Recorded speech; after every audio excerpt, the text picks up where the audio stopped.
Colombia, Ecuador, Peru, Brazil, Chile और Argentina. आज से 600 साल पहले यहाँ एक एम्पायर हुआ करती थी, द इंका एम्पायर। एक ऐसी एम्पायर जो अपने टाइम पर रोमन एम्पायर और मुसलमानों की उमैयद एम्पायर से भी बड़ी थी। और इस एम्पायर की सबसे अजीब बात थी इसकी ज्योग्राफी। नॉर्थ साउथ इसकी लेंथ थी 4000 किलोमीटर और ईस्ट वेस्ट इसकी ब्रेड थी सिर्फ और सिर्फ 500 किलोमीटर। और ये ज्योग्राफी बिल्कुल भी नॉर्मल नहीं है। आपकी विजुअलाइजेशन के लिए आप यहाँ पर मैप पे देखो, ये लेंथ बनती है चाइना के बॉर्डर से लेके श्रीलंका तक और विड्थ थी सिर्फ और सिर्फ 400 किलोमीटर। तो ये जो आपको फ्लैट स्केल जैसी ज्योग्राफी दिखती है, एग्जैक्ट सेम ज्योग्राफी थी इंका एम्पायर की। और इस एम्पायर पर हमला करना बिल्कुल इम्पॉसिबल था क्योंकि इसके ईस्ट में था दुनिया का सबसे लंबा mountain range, the Andes mountains, और वेस्ट में था दुनिया का सबसे बड़ा महासागर, द पैसिफिक ओशन। अब ईस्ट में था माउंटेन रेंज और वेस्ट में था समंदर। इस वजह से इस एम्पायर पर किसी भी डायरेक्शन में हमला नहीं किया जा सकता था। ये एम्पायर मेनलैंड दुनिया से इतनी दूर थी कि यहाँ पर व्हील का भी कंसेप्ट नहीं था। अब देखिए, मेनलैंड दुनिया में व्हील डिस्कवर हो चुका था, लेकिन दुनिया से अलग होने की वजह से यहाँ पर व्हील का कंसेप्ट ही नहीं था। एज़टेक और मायन एम्पायर के बाद ये इस नई दुनिया मीनस आज के अमेरिका की आखिरी एम्पायर थी, जिसकी ज्योग्राफी की वजह से इस पर अटैक करना बिल्कुल नामुमकिन था। तो फिर इस पर यूरोपियंस ने कैसे कब्जा किया? और दूसरी तरफ वास्को डी गामा अफ्रीका के रास्ते इंडिया तक कैसे पहुंचा? और उसने इंडिया में ऐसा क्या देखा था जिसकी वजह से अगले 400 साल तक अंग्रेजों ने हिंदुस्तान पर कब्जा रखा? ये पूरी स्टोरी जानेंगे आज के इस एपिसोड में, हिस्ट्री ऑफ अमेरिका पार्ट 4।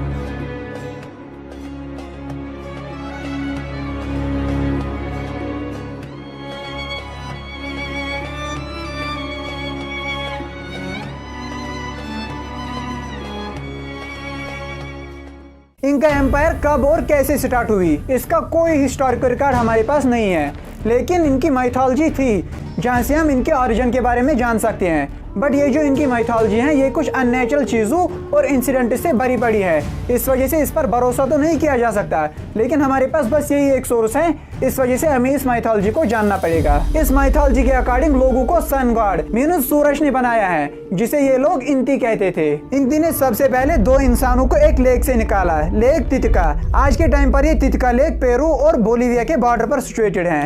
ये एक कपल था जिसमें मेल का नाम था मांको किपैक और फीमेल का नाम था मामा ओसिलो। लेकिन यहाँ पर आप बात को समझिए कि ये जो कपल हैं, इनसे जो रेस आगे बढ़ी वो सिर्फ और सिर्फ इंका एम्पायर के लोग थे, लेकिन इसके अलावा बाकी जो दुनिया के लोग थे उनके बारे में इनका कोई क्लेम नहीं था। जैसे अब्राहमिक रिलीजन में कंसेप्ट है कि पहले एडम और ईवा आए, फिर उन्हीं से इंसानों की रेस आगे बढ़ी, लेकिन उसमें दुनिया के सभी इंसानों को कंसिडर किया जाता है। जबकि इंका एम्पायर के अकॉर्डिंग ये जो कपल था, इससे सिर्फ और सिर्फ इंका एम्पायर के लोग आगे बढ़े, जबकि इंका एम्पायर के अलावा दुनिया में बाकी लोग भी उस टाइम पर एग्जिस्ट करते थे। तो ये जो कपल है, इनसे एक अलग रेस आगे बढ़ी, जिन्होंने फिर आगे चलकर इंका एम्पायर बनाई। अब जब ऑलरेडी दुनिया में लोग एग्जिस्ट करते थे, तो फिर इन दोनों को बनाने का क्या पर्पस था? वो पर्पस ये था कि दुनिया में बाकी जो लोग थे उन्हें एग्रीकल्चर, सोशल ऑर्डर, गवर्नमेंट और रिलीजन सिखाना, और ये सिखाना कि गॉड की वर्शिप कैसे करते हैं। अब ये जो मेल मीनस मांको किपैक था, इसके हाथ में एक गोल्डन सेटअप था, मीनस एक जादुई छड़ी आप समझो। अब आप यहाँ पर समझो कि मांको किपैक अभी हवा में था, अभी इन्हें कोई जमीन नहीं मिली थी जहाँ पर ये बैठ सके, अभी ये हवा में ही था और इसके हाथ में सोने की छड़ी थी। तो इस टाइम पर इंती मीनस जो सन गॉड था, वो मांको किपैक को ऑर्डर देता है कि आप ये जादू की छड़ी लेके जमीन पर पहुंच जाओ, वहाँ नीचे जाके इस जादुई छड़ी को जमीन में डालो और इसे तब तक मारते रहना जब तक कि पूरा जमीन में धंस जाए। तो मांको किपैक ने इस जादू की छड़ी को जोर जोर से मारना शुरू किया, तब तक जब तक कि पूरी जमीन में धंस गई। और जिस जगह पर ये जमीन में धंस गई वो आज के टाइम पर पेरू की सिटी कैस्को है, क्योंकि ये सोने की छड़ी रिप्रेजेंट करती थी प्राइड और पावर को। इस वजह से जिस जगह पर इन्होंने इस जादू की छड़ी को जमीन में धंसा दिया, तो वो जगह बन गया इनका पावर सेंटर, मीनस वही वो जगह थी जहाँ पर इन्हें रहना था। और फिर ये इसी सिटी में बस जाती हैं। जैसे एज़टेक एम्पायर का अगर याद हो तो उन्हें जो साइन मिली थी कि आसमान में एक फाल्कन स्नेक को खा रहा होगा और जिस जगह पर वो स्नेक को खा रहा होगा वही आपकी कैपिटल सिटी होगी, वहीं पर आपको रहना है। सिमिलरली इन्हें जो गॉड की तरफ से ऑर्डर आया कि इस सोने की छड़ी को जमीन में दसाना है। अब ये कपल यहीं पर रहने लगा और इनकी रेस बढ़ती गई। तो टाइम के साथ साथ इन्होंने बाकी के जो नेबर के लोग थे उन सबको अपने साथ मिलाना शुरू किया, उन्हें एग्रीकल्चर और रिलीजन सिखाया। इस तरह से बहुत सारे लोग एक जगह पर जमा हुए और यही से स्टार्ट होती है इनका एम्पायर। मंको किपेक इसका पहला किंग बन जाता है क्योंकि गॉड ने इसे इसी काम के लिए भेजा था, लोगों को एग्रीकल्चर सिखाना, रिलीजन सिखाना और खुद आपको बादशाह बनना है। तो इसने ये तीनों काम कर लिए, लोगों को एग्रीकल्चर सिखाया, उन्हें रिलीजन सिखाया, गॉड को वर्शिप करना, सन गॉड को, और खुद बनता है इस एम्पायर का बादशाह। अब ये जो मंको किपेक था ये अपने आप को कहता था सन ऑफ गॉड, मीन्स मैं खुदा का बेटा हूँ, और इसने अपने एम्पायर को स्प्रेड करना शुरू किया इस नाम पर कि ये मुझे खुदा की तरफ से हुक्म आया है। अब आप समझो कि ये जो इनकी एम्पायर स्प्रेड हो रही थी, ये नहीं बोल रही थी कि हमारी एम्पायर बड़ी हो रही है, बल्कि इनका मानना ये था कि मंको किपेक तो सन ऑफ गॉड है, ये तो खुदा का बेटा है। इस वजह से अगर हमारी एम्पायर बढ़ती है तो ये एम्पायर का बढ़ना नहीं है, ये एक किंगडम नहीं बढ़ती है, बल्कि ये एक डिवाइन, एक स्पिरिचुअल एक्सटेंशन ऑफ यूनिवर्स है। जैसे यूनिवर्स फैलता है इसमें गॉड की मर्सी फैलती है, सिमिलरली मंको किपेक सन ऑफ गॉड है। अगर इसकी एम्पायर बढ़ती है दैट मीन्स गॉड की मर्सी बढ़ती है, गॉड की एम्पायर बढ़ती है। तो सीधा सीधा इसने अपने आप को खुदा के साथ जोड़ लिया। अब एम्पायर में जितने भी लोग थे इन सब का रिलीजन एक ही था, ये सूरज को अपना गॉड मानते थे और बादशाह को मानते थे गॉड का बेटा। इस वजह से इस एम्पायर में ना ही कभी कोई रिवोल्ट हुआ और ना ही कोई दंगे हो गए, क्योंकि बादशाह तो खुद ही भगवान का बेटा है। अब भगवान के बेटे के अगेंस्ट कोई रिवोल्ट नहीं कर सकता। इस वजह से ये पूरी इनका एम्पायर बादशाह के नाम पर यूनाइट हो जाती है। तो ये थी बिगिनिंग ऑफ इनका एम्पायर। अब हम फास्ट फॉरवर्ड करते हैं 1932 में, जिस टाइम पर ये एम्पायर डिस्कवर होती है। 1932 तक आते आते ये सिविलाइजेशन पूरी तरह से डेवलप हो चुकी थी।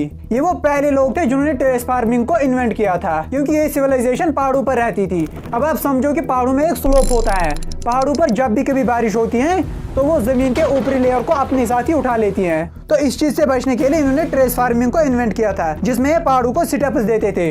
ऊपर से जब बारिश का पानी आता था तो वो डायरेक्टली नीचे नहीं गिरता था, बल्कि इन्हीं स्टेप्स पर रुक के एब्जॉर्ब हो जाता था, जिसके हेल्प से एक तो पहाड़ों के ऊपर इनकी जमीन को पानी भी मिलता था और जमीन इरोड भी नहीं हो जाती थी। तो इस तरह की फार्मिंग से ये यहाँ पर कॉर्न का फसल उगाते थे। अब पहाड़ों पर पानी नहीं था, जाहिर है पहाड़ों के ऊपर तो दरिया नहीं होते हैं, तो पानी के लिए इन्होंने जमीन में बड़े बड़े गड्ढे खोद लिए थे। जब ऊपर से रेन वाटर गिरता था तो वो इन्हीं गड्ढों में जमा हो जाता था। फिर कुछ सिंपल प्रोसेस से ये इस पानी को साफ करते थे। तो इस तरह से इन्होंने रेन वाटर हार्वेस्टिंग का मेथड भी यहाँ पर इन्वेंट किया था। इनके बारे में जो सबसे यूनिक बात है वो था इनका स्टोन कटिंग का आर्ट। ये स्टोन को इतना प्रिसाइसली काटते थे कि आज के टाइम पर भी दुनिया के आर्कियोलॉजिस्ट्स और इंजीनियर्स हैरान हो जाते हैं कि किस तरह से ये प्रिसाइसली एक एक मिलीमीटर तक पत्थर को काटते थे। इनका एम्पायर की सभी बिल्डिंग्स और सिटीज सोलर और लूनर पैटर्न्स पर डिजाइन होती थी। जिस तरह से बोला जाता है कि ग्रेट पिरामिड ऑफ गीजा को भी कुछ स्पेसिफिक स्टार्स की डायरेक्शन में बनाया गया है। अब वो पैटर्न्स क्या होते हैं, किस तरह से काम करते हैं, उस सब में हम नहीं जाएंगे, वो एक अलग टॉपिक है। लेकिन यहाँ आप समझो कि इनका एम्पायर की बिल्डिंग्स और सिटीज जो थी ये भी आसमान में जो स्टार्स मून और सन होते हैं इसी की डायरेक्शन में बनाई गई थी, जिससे हमें इस बात का सबूत मिलता है कि इनके पास एस्ट्रोनॉमी की भी नॉलेज थी। मेडिकल साइंस की अगर बात की जाए तो यहाँ पर सिकल सर्जरी भी होती थी, मींस ये लोग सर का ऑपरेशन भी करते थे। जब मैंने पहले इस बारे में पढ़ा तो मैं खुद भी शॉक में चला गया, क्योंकि ना ही उस टाइम पर कोई एक्सरे था और ना ही इनके पास बॉडी का इंटरनल स्ट्रक्चर था, लेकिन इसके बाद भी ये हेड का ऑपरेशन करते थे। अब किसी भी रेप्यूटेड स्टडी या मैगजीन से वेरीफाई करो, हर जगह पर पब्लिश हुआ है कि इनकी जो सिकल सर्जरी होती थी उसकी सक्सेस रेट 80% तक थी। मींस अगर ये 100 लोगों का हेड का ऑपरेशन करते थे उनमें से 80 लोगों की सर्जरी सक्सेसफुल हो जाती थी। अब आपके दिमाग में यहाँ पर सवाल आ रहा होगा कि अगर इनके पास मेडिकल साइंस की भी नॉलेज थी, इंजीनियरिंग की नॉलेज थी, एस्ट्रोनॉमी की नॉलेज थी, फिर इस नॉलेज का हुआ क्या? क्योंकि अगर ये पूरी नॉलेज हम इंसानों को मिल जाती, हम इंसानों मतलब यूरोपियंस को मिल जाती, फिर तो हम बहुत ज्यादा एडवांस हो जाते। इन्होंने जो हजारों सालों तक एक्सपीरियंस के बेस पर नॉलेज बनाई थी, अगर वो नॉलेज सीधे यूरोपियंस को मिल जाती उससे तो इंसानों का डेवलपमेंट बहुत आगे जा सकता था। क्योंकि आप खुद इमेजिन करो कि कल को हमें कोई नई सिविलाइजेशन मिल जाए, उनके पास अपना साइंस हो, अपनी इंजीनियरिंग हो, अपनी एस्ट्रोनॉमी हो, तो डेफिनेटली हर कोई क्यूरियस होगा उस नॉलेज को जानने के लिए, क्योंकि वो नॉलेज अभी हमारे पास है नहीं। तो सिमिलरली ये लोग भी मेनलैंड दुनिया से कटे हुए थे, अगर इनके पास कोई नॉलेज थी वो तो हमें मिलनी चाहिए थी, लेकिन इनकी वो नॉलेज किसी को भी नहीं मिली, क्योंकि इनके पास नॉलेज को ट्रांसफर करने के लिए कोई लैंग्वेज ही नहीं थी। बट आप बोलोगे कि वेट, लैंग्वेज नहीं थी, what does that mean? That means कि ये कोई भी बात लिखते नहीं थे। अदरवाइज हमें जो इससे पहले की सिविलाइजेशन भी मिलती थी, इंडस वैली सिविलाइजेशन या फिर इजिप्शियन सिविलाइजेशन, उनके पास कुछ ना कुछ मैन्युस्क्रिप्ट्स थे जिन पर उन लोगों ने अपनी नॉलेज लिखी थी। लेकिन इनका एम्पायर के लोगों के पास कोई लैंग्वेज नहीं थी, फिर ये बात को लिखते कैसे थे? इनके पास धागा होता था जिसके गांठ बांधते थे। फॉर एग्जाम्पल, अगर इन्हें बोलना था कि मैंने खाना खाया तो ये एक गांठ बांधते थे, अगर बोलना था कि नहीं खाया तो 2 गांठ बांधते थे। इसी तरीके से अगर इन्हें कोई भी बात करनी होती थी तो ये अलग अलग डिजाइन में गांठ बांधते थे। इस वजह से इनके एम्पायर की खत्म होने के साथ ही इनकी नॉलेज भी इन्हीं के साथ दफन हो जाती है।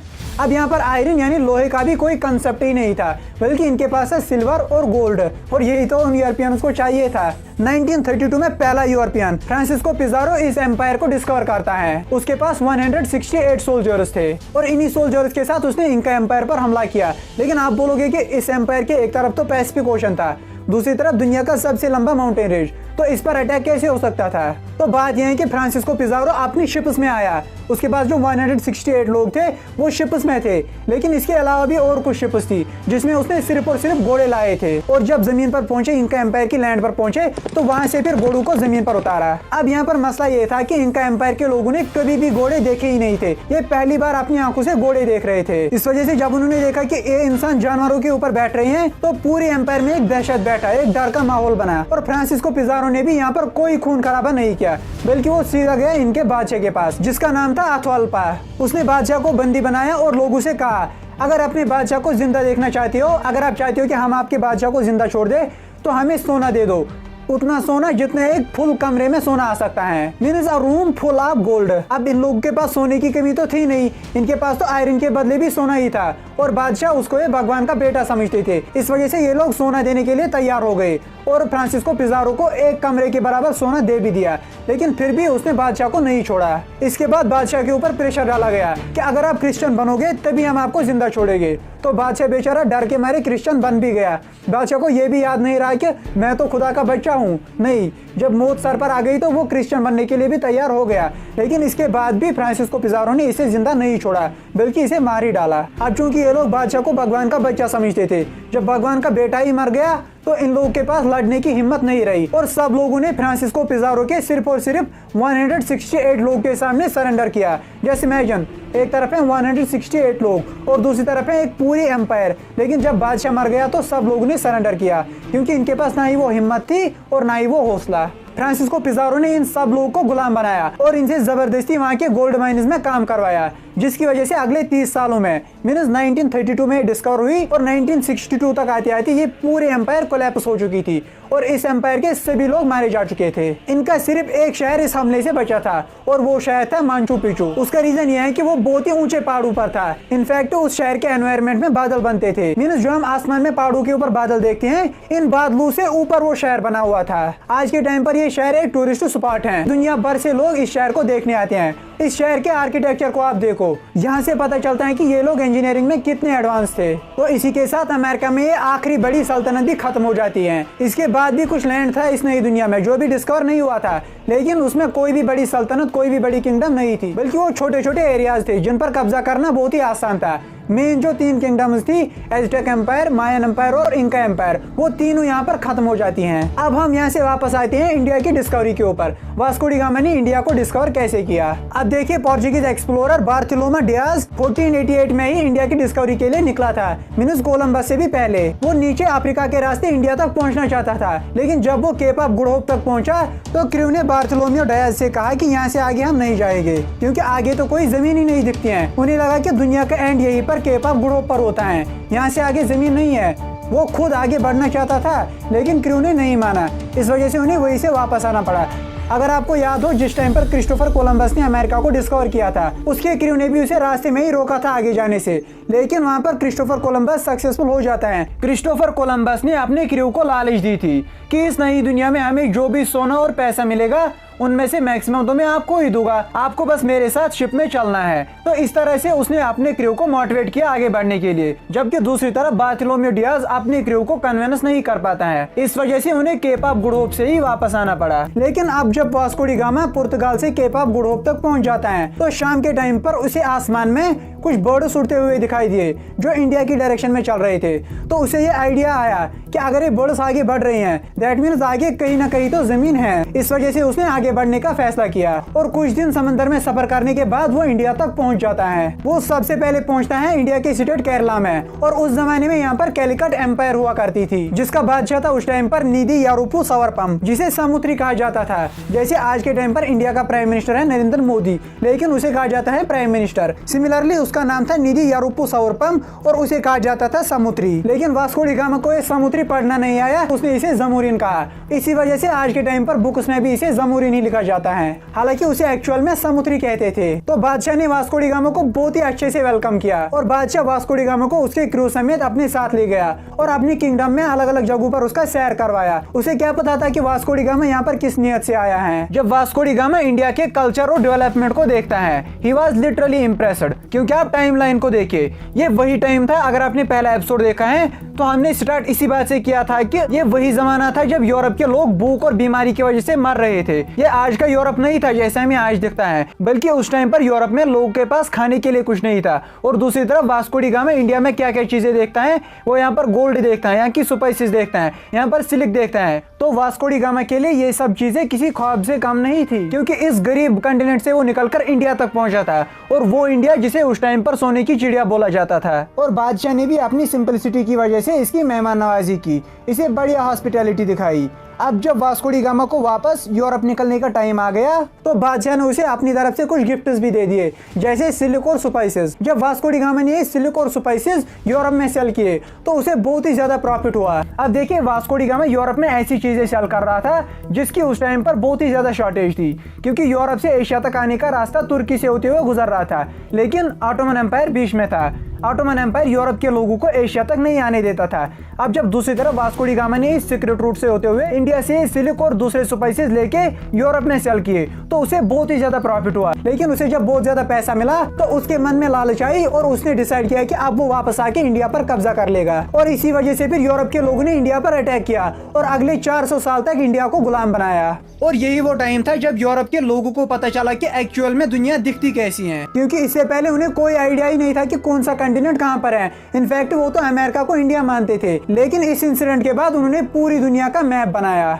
तो इस तरह से इंडिया भी डिस्कवर हो जाता है। दूसरी तरफ यहाँ अमेरिका में मैक्सिमम नेटिव अमेरिकन मारे जा चुके थे, और आज के टाइम पर जिन्हें हम अमेरिकन कहते हैं वो एक्चुअल अमेरिकन नहीं है, बल्कि वो यूरोप के कॉलोनाइजर हैं, जिन्होंने बेचारे असली नेटिव अमेरिकन को मार डाला था। तो अमेरिका में आपको जो भी व्हाइट लोग दिखते हैं, जाहिर है मैक्सिमम अमेरिकन तो व्हाइट ही हैं। ये सभी व्हाइट लोग एक्चुअल में यूरोप के हैं। लेकिन यहाँ पर सवाल है कि अमेरिका में व्हाइट भी हैं और ब्लैक भी हैं। तो आप इस चीज को कंफ्यूज मत करना कि अमेरिका में जो ब्लैक लोग हैं वही नेटिव अमेरिकन हैं। वो जो ब्लैक लोग हैं वो भी एक्चुअल में अमेरिकन नहीं है, बल्कि वो अफ्रीकन है, जिन्हें एक टाइम पर वहाँ पे लाया गया था। उसकी एक अलग ही स्टोरी है जो हम आगे कभी डिस्कस करेंगे। एक्चुअल जो नेटिव अमेरिकन हैं वो आपको कहीं भी नहीं दिखेंगे। तो सवाल ये है कि वो जो कुछ नेटिव अमेरिकन बचे थे वो आज के टाइम पर कहाँ है, किन हालात में रहते हैं, ये सब जानेंगे इस सीरीज के अगले एपिसोड में। तब तक अगर आपने इस सीरीज को पहले से ही नहीं देखा है तो इस प्लेलिस्ट पर क्लिक करके आप इस पूरी सीरीज को देख सकते हैं। See you in the next video. Till then, take care and have a nice day.